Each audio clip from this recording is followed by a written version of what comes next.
ओम शांति। हम मनन कर रहे हैं अव्यक्त वतन से आए विशेष भोग संदेशों का, जिनमें बाप दादा ने हम भाई बहनों को संपूर्ण संपन्न बनाने के लिए अनेक सहज युक्तियां बताई, अनेक इशारे दिए।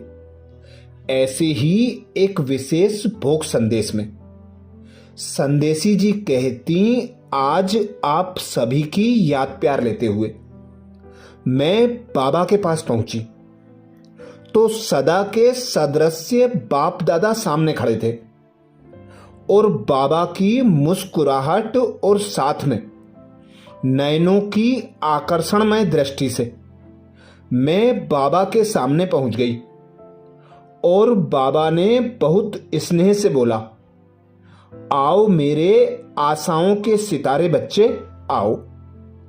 बाबा के ऐसे मधुर बोल सुनते मैं बाबा के बाहों में समा गई। उस समय के अतीन्द्रिय सुख की फीलिंग का अनुभव तो आप सभी भी कर सकते हो। उसके बाद बाबा ने कहा कि क्या समाचार लाई हो। मैंने कहा, बाबा आज सर्व मधुबन निवासी भाई बहनों की, ट्रेनिंग में आई हुई बहनों की, डबल विदेशी भाई बहनों की विशेष याद लेकर आई हूं। सभी ने आपको बहुत बहुत याद दी है। बाबा ने कहा, बाप दादा भी हर बच्चे की सदा अमृत बेले से लेके याद प्यार स्वीकार करते रहते हैं। ब्राह्मण जीवन की यह ऐसी तार है जो बाबा को जिस समय अति प्यार से याद करता है तो बाबा के पास वह रूप भी इमर्ज हो जाता है और उसकी याद भी पहुंच जाती है। बाबा को पता पड़ता है कि इस समय यह बच्चे मुझे याद कर रहे हैं। दिलाराम भी ऐसे दिल वालों को उस समय बहुत सकाश देते हैं। दिल से जो दिलाराम को याद करते हैं उनकी याद और सूरत सामने आ जाती है।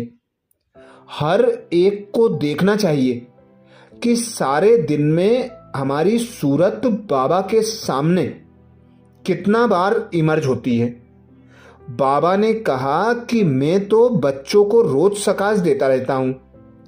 जो भी कोई कमजोर संस्कार हैं जो खुद नहीं मिटा सकते हैं, बाबा जानता है, कोशिश करते हैं, लक्ष्य भी रखते हैं, लेकिन जितना लक्ष्य रखते हैं उतना मन वाणी कर्म से लक्षण में नहीं आते हैं।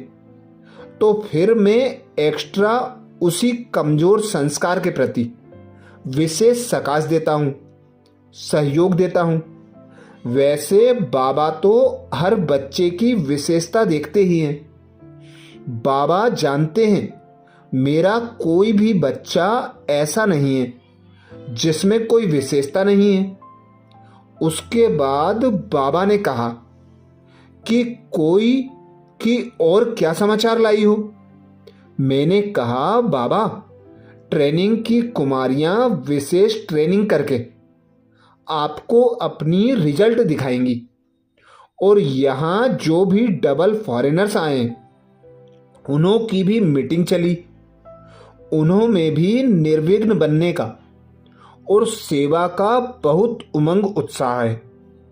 फिर मैंने भारत वालों की जो वर्गों की मीटिंग चली उसका भी समाचार सुनाया कि सभी वर्ग वाले बहुत अच्छी सेवा में लगे हुए हैं। तो बाबा ने यह सुनकर बहुत मीठा मुस्कुराया और कहा, अच्छा सब सेवा में लगे हुए हैं। हमने कहा, बाबा आप बहुत मीठा मुस्कुरा रहे हो, आपको क्या आ रहा है। तो बाबा ने कहा, मैं देख रहा था कि बच्चों का बैलेंस कितना है। जो बैलेंस जानता है उसको करामत कहा जाता है।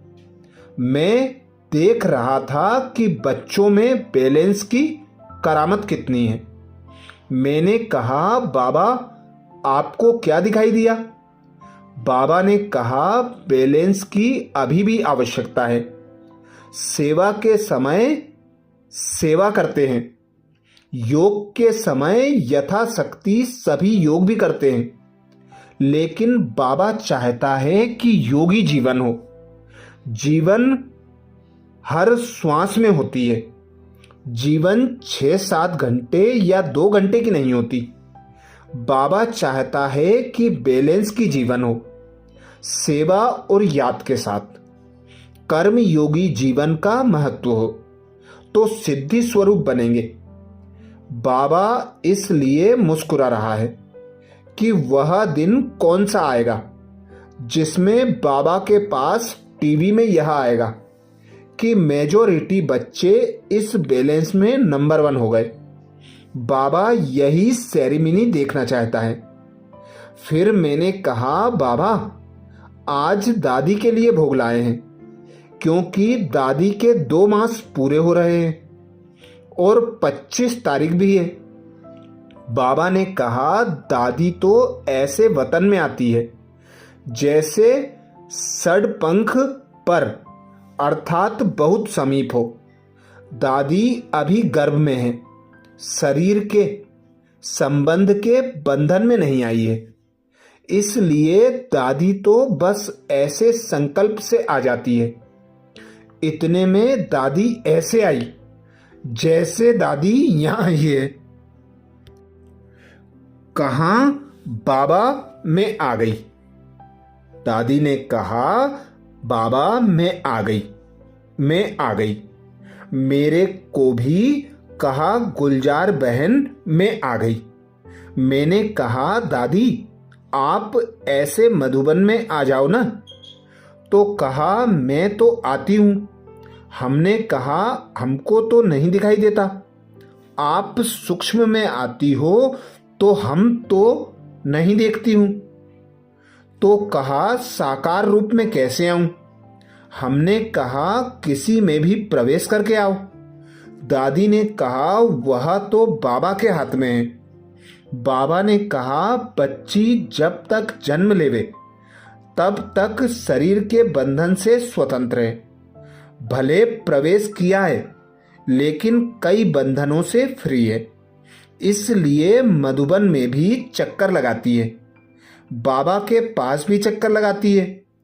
फिर दादी बाबा की अंगुली पकड़कर गद्दी पर चली और ऐसे गद्दी पर बैठी बाबा के साथ जैसे घर में बैठते हैं। फिर बाबा को कहा, बाबा आप आज कहाँ चक्कर लगाने गए थे? बाबा ने कहा, मैं आज भारत के विशेष सेंटर्स पर चक्कर लगाने गया था। वहां सभी का चार्ट मैंने चेक किया। अमृत बेले कौन कौन कहाँ है और किस स्टेज में बैठे हैं। सभी के योग स्थान पर तो पहुंच जाते हैं, लेकिन योग में हैं या युद्ध में हैं, मन की गति तो बाबा ही जान सकते हैं। तो दादी ने कहा, मैं भी आज मधुबन में गई थी। मधुबन में चारों ओर मैंने देखा, सबके मन में बाबा और मेरी याद बहुत है। तो कहा, मेरा भी मधुबन में बहुत प्यार है, क्योंकि मधुबन ही वायुमंडल वाइब्रेशंस फैलाने का फाउंडेशन है।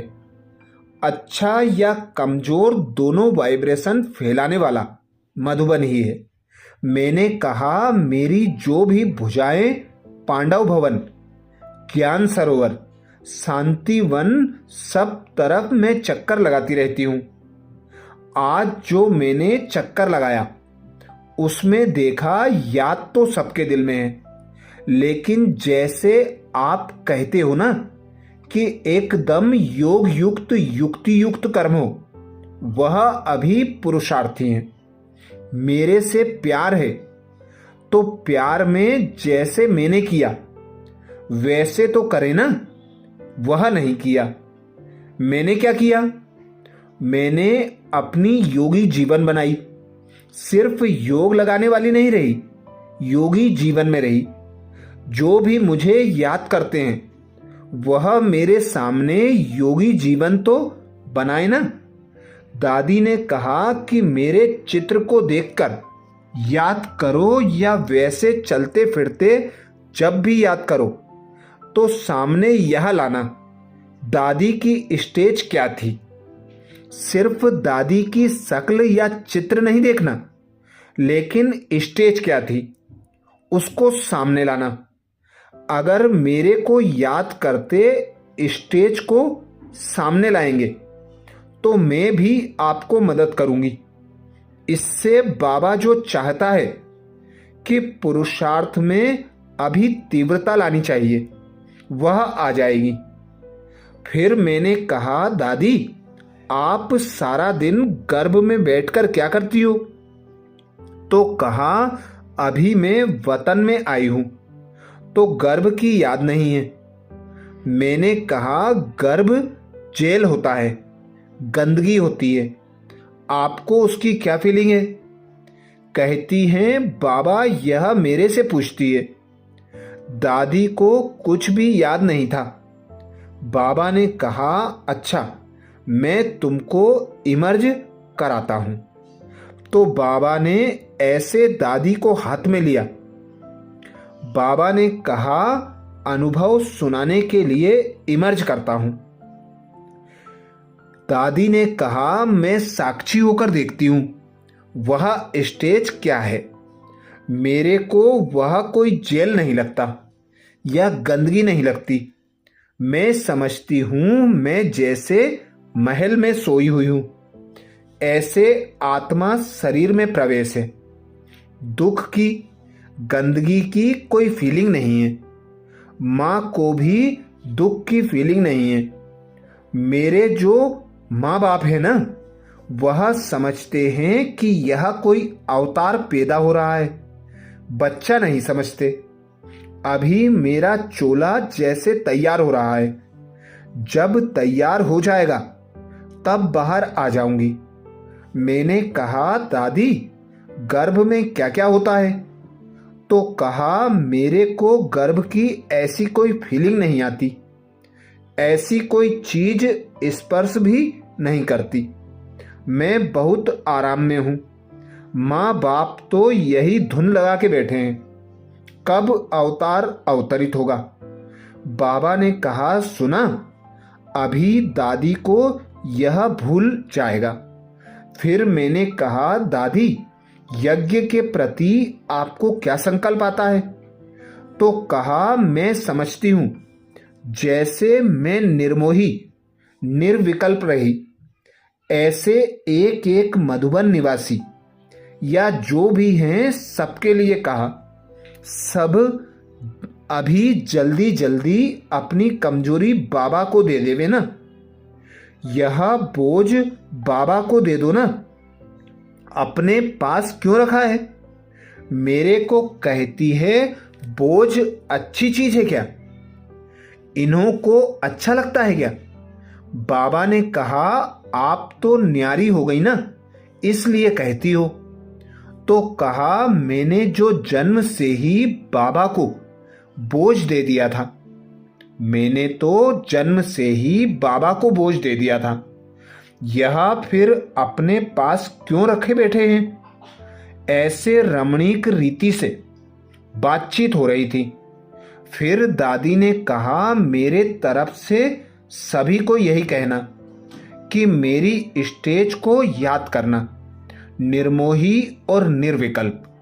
यह दो बातें जैसे मैंने बाबा को करके दिखाई, वैसे आप भी यह दो बातें करके दिखाओ, ऐसे बनकर दिखाओ। फिर बाबा को और दादी को भोग स्वीकार कराया। दादी कहती है, मैं पहले बाबा को दिखाऊंगी। दादी ने भोग से गिट्टी बनाई और पहले बाबा को खिलाई, फिर बाबा ने भी दादी को खिलाई। फिर बाबा और दादी दोनों ने मिलकर मुझे खिलाया। फिर बाबा ने कहा, बच्ची अभी सभी को यही कहना दादी से प्यार है, बाबा से प्यार है, दोनों से प्यार है। दादी से प्यार माना दादी की संपन्न स्थिति से प्यार। दादी कहो और दादी की संपन्न स्टेज याद करो। ऐसे कहते बाबा ने दादी को इमर्ज कर दिया। फिर मैं अकेली बाबा के साथ थी। बाबा ने कहा, डबल फॉरेनर्स और भारतवासी दोनों ने जो भी आपस में मिलन किया, बाबा ने देखा।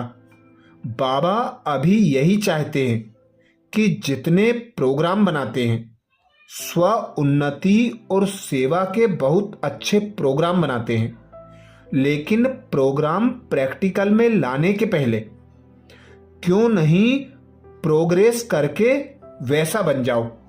सभी को कहना कि बहुत अच्छे प्रोग्राम बनाए हैं, लेकिन बाबा चाहता है कि प्रोग्राम के पहले ही प्रोग्रेस में आ जाओ, तो और कोई विधि करने की बात ही नहीं है, स्वतः सिद्धि स्वरूप हो जाएंगे। फिर बाबा ने एक एक बच्चे को सामने इमर्ज करके याद प्यार दी।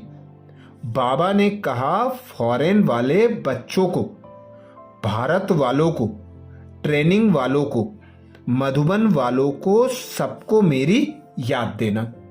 बीच में दादी ने भी कहा, मेरे साथियों को भी याद देना। मुन्नी, मोहिनी सबको याद दी। और खास दादी जानकी ने दादी के प्रति याद देते कहा था कि मेरी तरफ से दादी को भाकी पहनाना। तो जब मैंने दादी जानकी की याद दी तो दादी ने बाबा को कहा, जानकी दादी को भी बुलाओ ना। तो बाबा ने कहा, आज दिन है, आज आपका दिन है। दादी जानकी को भी बहुत प्यार से याद कर रही थी। ऐसे मीठी मीठी रू रिहान करते सबकी याद प्यार लेके मैं साकार वतन में आ गई। अच्छा, ये विशेष भोग संदेश 25 अक्टूबर 2007 को लगा, जिसमें दादी और बाबा ने विशेष अटेंशन दिलाया। दादी के समान निर्मोही, निर्विकल्प और डबल लाइट बनकर दिखाओ। अच्छा, ऐसे ही और विशेष भोग संदेशों के लिए बाबा के चैनल को सब्सक्राइब करें। वीडियो को सभी बीके भाई बहनों को शेयर करने की सेवा जरूर करें। ओम शांति।